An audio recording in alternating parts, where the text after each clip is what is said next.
مولانا محمد وعلی آلہ وصحبہ اجمعین اما بعد۔ محترم ناظرین کرام، السلام علیکم ورحمۃ اللہ۔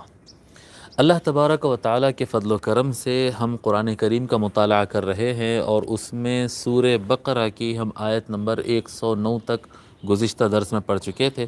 انشاءاللہ تعالیٰ آج اس سے آگے بڑھتے ہیں، لیکن ایک مرتبہ میں وہ آیت کا ترجمہ سرسری کر دیتا ہوں تاکہ مضمون کنیکٹ ہو جائے۔ اعوذ باللہ من الشیطان الرجیم، بسم اللہ الرحمن الرحیم۔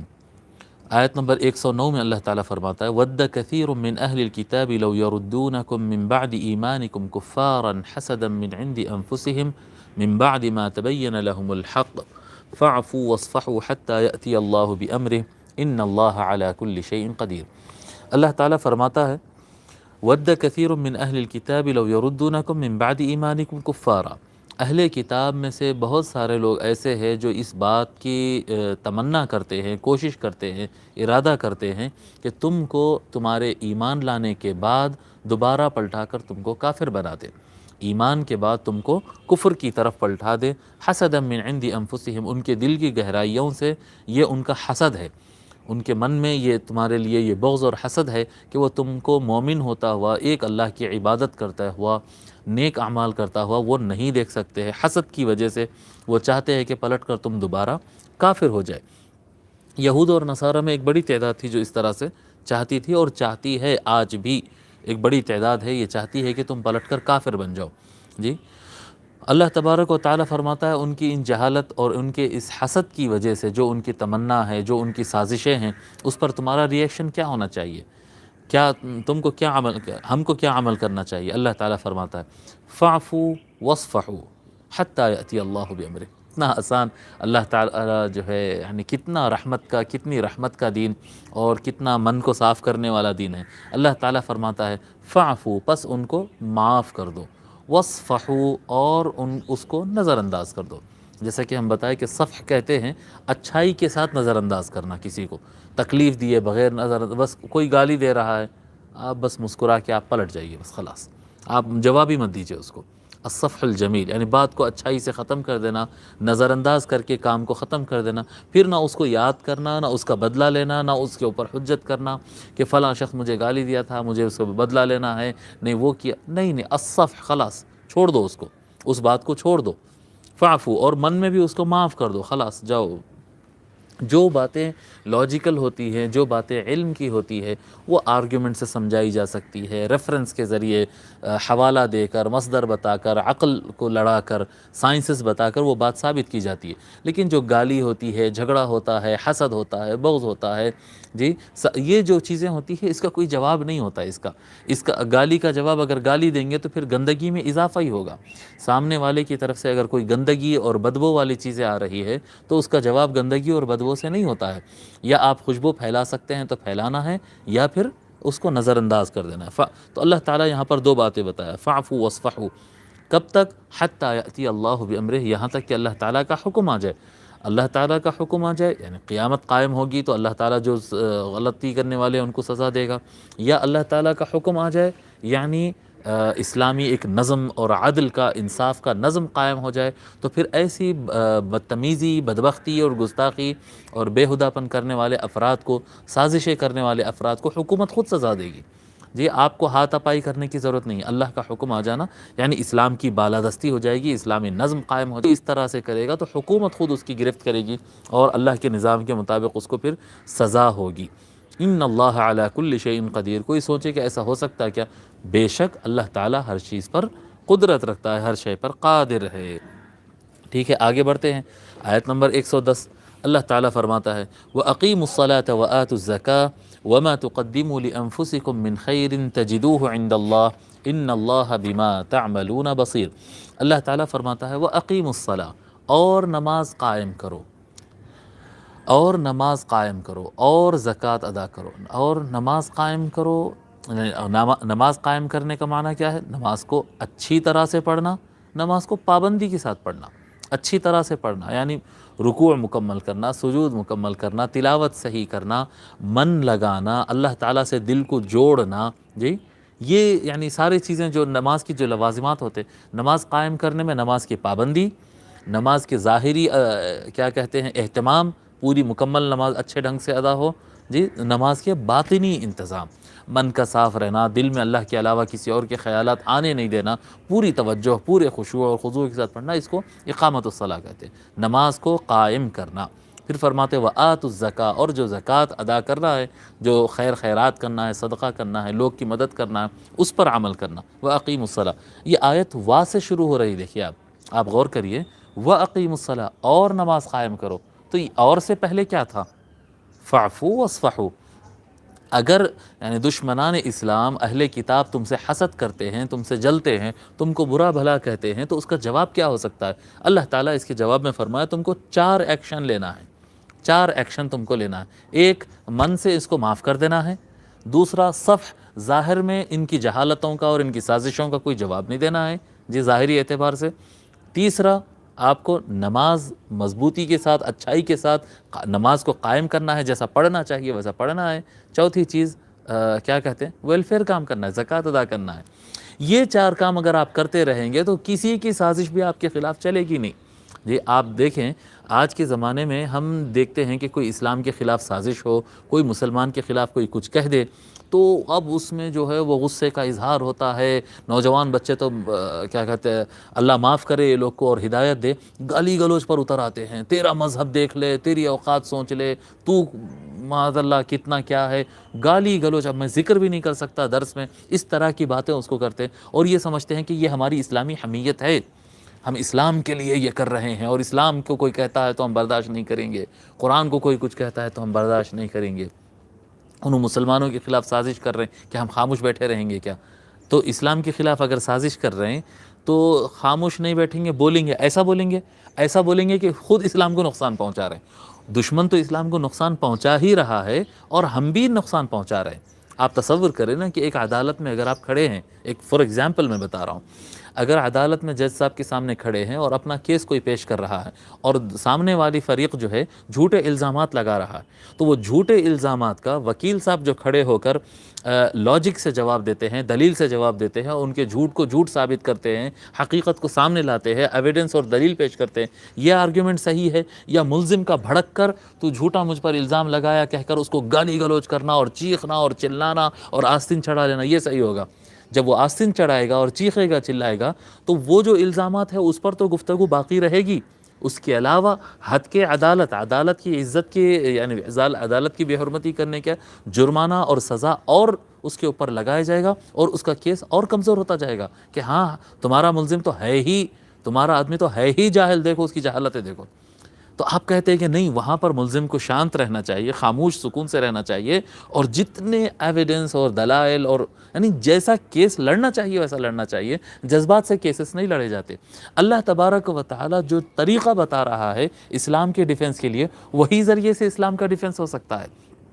مسلمانوں کو بچانے اور دشمنان اسلام کی سازش سے بچنے کے لیے جو طریقہ اللہ بتا رہا ہے اسی طریقے سے دفاع ہو سکتا ہے۔ اگر کوئی غصے میں آ کر یہ کہے گا کہ نہیں میں تو گالی دے دوں گا، بتا دوں گا، ان کی اوقات دکھا دوں گا، اس سے کوئی اسلام کو فائدہ نہیں ہوگا، بلکہ وہ تو نقصان پہنچا ہی رہے ہیں دشمن، ہمارے ان حرکتوں کے، ہمارے بچوں کی ان حرکتوں سے اور اسلام کو نقصان پہنچنے والا ہے۔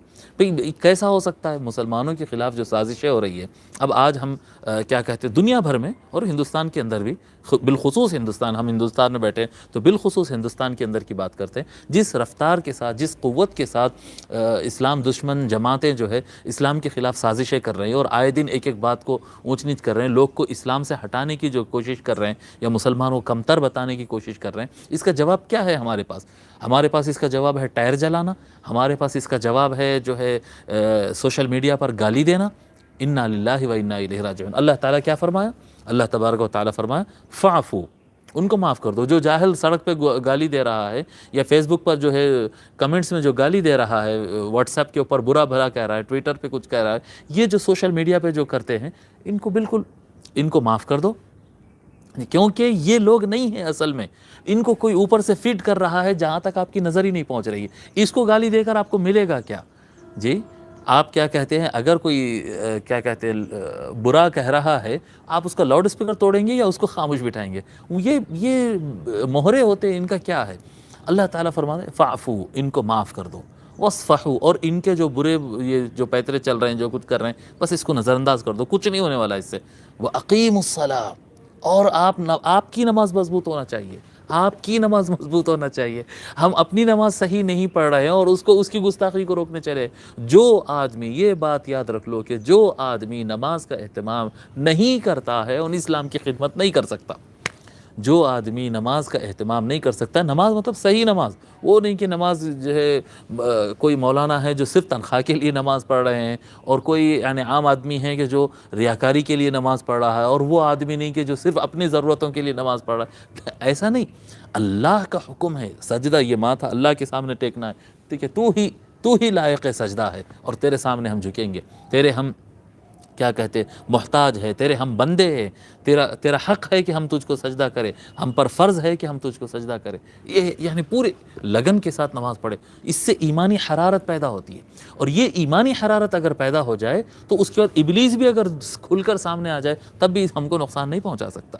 وَأَقِيمُوا الصَّلَاةَ، پھر فرماتا ہے وَآتُوا الزَّكَاةَ، اور زکوٰۃ ادا کرو. اب یہ جو زکوٰۃ ادا کرنے کا، اگر صدقہ خیرات کا سسٹمیٹک طریقے سے اگر زکوٰۃ کا استعمال کیا جائے، اتنا ویلفیئر کا کام ہوگا. آج دیکھیے ہندوستان بھر میں ہم دیکھتے ہیں، ماشاءاللہ، اللہ ہدایت دے، اللہ اچھا رکھے، اللہ ہدایت دے ہمارے سکھ بھائیوں کو. ان کی شہرت کس بات پہ ہے کہ وہ کھانا کھلاتے ہیں، مدد کرتے ہیں، لوگوں کو ٹھہراتے ہیں، ان کی ضرورتوں کو پوری کرتے ہیں. ان کی شہرت اس وجہ سے ہے. ارے بھائی، ان کے مذہب میں جتنا یعنی انسانیت کا حکم ہے، جتنا عیسائیوں کے پاس انسانیت کا حکم ہے، اس سے بہت زیادہ حکم اسلام میں ہے. جی، اور میں آپ کو یقین سے کہہ رہا ہوں کہ مسلمان اس سے زیادہ خرچ بھی کرتے ہیں. جب ضرورت پڑتی ہے نا، ضرورت سامنے آ جائے تو مسلمان جتنا دلیری کے ساتھ، کشادہ دلی کے ساتھ دلیری سے کام کرتا ہے، کشادہ دلی سے خرچ کرتا ہے، اپنی جان مال عزت لگا دیتا ہے مظلوم کے سہارا دینا، مسلمان سے بڑھ کے کوئی نہیں کرتا. لیکن سسٹم میں نہیں ہے، جو جس کو دل میں آیا کہیں خرچ کر دے رہا. میں آپ کو یہ بھی بتا رہا ہوں کہ مسلمانوں کی زکوٰۃ کا، آج کی یہ ایک حقیقت ہے کہ مسلمانوں کی زکوٰۃ کا میگزیمم پیسہ، مور دین 50% جو ہے غلط مصرف میں جا رہا ہے. کون اٹھا رہے ہیں، کون کس کو کھلا رہا ہے، غریبوں تک پہنچ ہی نہیں رہا ہے. وہ گھر سے نکل رہا ہے کیونکہ اب سستی ہو گئی نا، خود سے جانا ہے، دیکھنا ہے، پوچھنا ہے نہیں، بس ایسے ہی نکال دے رہے ہیں. ہو بھائی، وہ ایک ہمارے جو ہے ایک مولوی صاحب آئے، وہ ایک نیا مدرسہ انہوں بنائے، انہوں کرتے وہ 50%، 60%، 50%، 40% جو ہے وہ حق سعی نام سے انہوں اپنا کمیشن نکال لیتے اس کے اندر، پھر وہ پیسہ جا کے اکاؤنٹس میں رک جاتا ہے. دیکھ ہی نہیں رہے ہیں.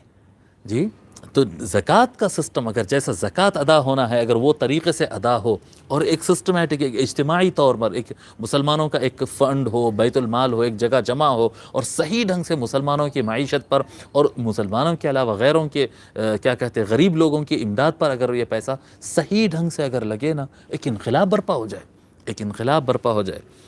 وما اللہ تبارک و تعالیٰ فرماتا ہے وَأَقِيمُ، تو 4 چیزیں ہیں: معاف کرنا، نظر انداز کرنا، نماز مضبوطی سے پڑھنا، اور ویلفیئر کا کام کرنا. یہ 4 کام کرو. ان کے سازش کے جواب میں اللہ تبارک و تعالیٰ یہ ہم کو راستہ دکھا دیا. اور یہ بھی یاد رکھو کہ اللہ کے بتائے ہوئے راستے سے ہی کامیابی ملتی ہے، اس کے علاوہ کوئی راستے سے کامیابی نہیں ملتی. وما تقدموا لانفسکم من خیر تجدوہ عند اللہ. وما تقدموا، اور جو کچھ تقدموا پیش کرو گے تم، لانفسکم خود کے لیے، خود اپنے آپ کے لیے جو پیش کرو گے، کیا پیش کرو گے؟ من خیر، اچھائی میں سے، یعنی جو بھی تم اچھے کام کرو گے وہ تمہارے خود کے لیے ہوگا. ایسا مت سمجھو اچھا کرے گا جی آپ نہیں بھی کریں گے تو وہ جو ہونا ہے وہ ہوگا، لیکن جب آپ اچھائی کام کرتے ہیں اچھی نیت کے ساتھ، وہ آپ کے ہی لیے بھلا ہوتا ہے. جو کچھ بھلائی تم پیش کرو گے اپنے آپ کے لیے، تجدوہ عند اللہ، وہ ضائع نہیں ہوگا، اس کو تم اللہ تعالیٰ کے پاس پاؤ گے. قیامت کے دن میدان محشر میں کھڑے ہوں گے، کوئی نیکی ایک ذرہ برابر، وَمَن يَعْمَلْ مِثْقَالَ ذَرَّةٍ خَيْرًا يَرَهُ، نیکی کا ذرہ برابر بھی اگر کام کریں گے نا، وہ قیامت کے دن آپ کے سامنے آئے گا اور وہ آپ کے کام آنے والا ہے. ان اللہ بما تعملون بصیر، بے شک اللہ تبارک و تعالیٰ جو کچھ تم کر رہے ہو اسے دیکھنے اور اس کا علم رکھنے والا ہے. حضرت بحر العلوم رحمۃ اللہ علیہ نصیحت کرتے ہوئے فرماتے ہیں، تم نماز نہ پڑھنے سے دین کے رہے نہ دنیا کے. نماز نہ پڑھنے کی وجہ سے نہ دین کے رہے نہ دنیا کے رہے، نہ اطمینان قلب رہا، نہ تنظیم المسلمین، جی، نہ من میں کوئی سکون نہیں ہے، نہ مسلمان آرگنائز ہے۔ نماز من کو سکون دیتا ہے، نماز دیتی ہے، نماز مسلمانوں کو آرگنائز کرتی ہے، نماز انسان کو دین کا بھی بنا دیتی ہے اور دنیا کا بھی بنا دیتی ہے، آخرت بھی اچھی ہو جاتی ہے، دنیا بھی اچھی ہو جاتی ہے، من کو بھی سکون مل جاتا ہے اور نظم بھی آ جاتا ہے۔ مگر یہ نماز کے صحیح نہیں ہونے کی وجہ سے مسلمان پورے الٹ پلٹ ہے، کوئی سسٹم نہیں ہے مسلمانوں میں، کوئی امام نہیں، کوئی امیر نہیں، کوئی نہیں، ہر آدمی دوسرے کے خلاف سازش کر رہا ہے، سب ایک دوسرے سے ٹوٹے ہوئے ہیں جی۔ پھر نہ من میں سکون ہے، من میں سکون ہی نہیں ہے، بے چینی کیا کہتے ہیں، بے چینی دور کرنے کے لیے کوئی نشہ کر رہا ہے، کوئی ظلم کر رہا ہے، کوئی کیا کہتے ہیں اپنے نیکیوں کو اخباروں میں اس میں اچھال رہا ہے، سکون نہیں ہے، من کو سکون نہیں۔ پھر آگے فرماتے اور زکوٰۃ نہ دینے کی وجہ سے چندوں کی ضرورت پڑ گئی، یہ چندہ دو چندہ دو چندہ دو، کیوں ضرورت پڑ رہی؟ اگر مسلمان صحیح ڈھنگ سے زکوٰۃ نکالے اور ادا کرے تو یعنی کسی سے چندہ مانگنے کی ضرورت ہی نہ پڑے۔ بیت المال نہ ہونے کی وجہ سے تمام قومی کام خراب ہو رہے ہیں، مسلمانوں کا فنڈ جو ہے، مسلمانوں کا پیسہ جو ہے وہ ایک یونائٹڈ طریقے سے استعمال نہیں ہو رہا ہے، ایک جگہ جی ایک بیت المال سسٹم ہوتا مسلمانوں کا اور سارا پیسہ اس میں جمع ہوتا، اور واقعتاً جہاں مسلمانوں کو ضرورت ہے ان کے تعلیم کے لیے، ان کے کھانے کے لیے، ان کو ہنر سکھانے، ان کو اسکل سکھانے کے لیے استعمال ہوتا، اور مسلمانوں کو ان کے پاؤں پہ کھڑا جاتا ایک سسٹمیٹک طریقے سے، اگر یہ ہوتا تو بہت اچھا ہوتا، لیکن یہ نہیں ہے۔ اس وجہ سے کیا ہے، بطور قوم کے مسلمانوں کی حالت آئے دن خراب ہوتے جا رہی، بیت المال نہ ہونے کی وجہ سے تمام قومی کام خراب ہو رہے۔ یہی وجہ ہے صلاۃ و زکوٰۃ پر اللہ تبارک و تعالیٰ بار بار تاکید فرماتا ہے کہ نماز سے مسلمان سسٹم میں آتے ہیں اور زکوٰۃ سے مسلمانوں کی حالت جو ہے وہ اپ گریڈ ہو جاتی ہے، اپ گریڈ ہو جاتی ہے، ٹھیک ہے۔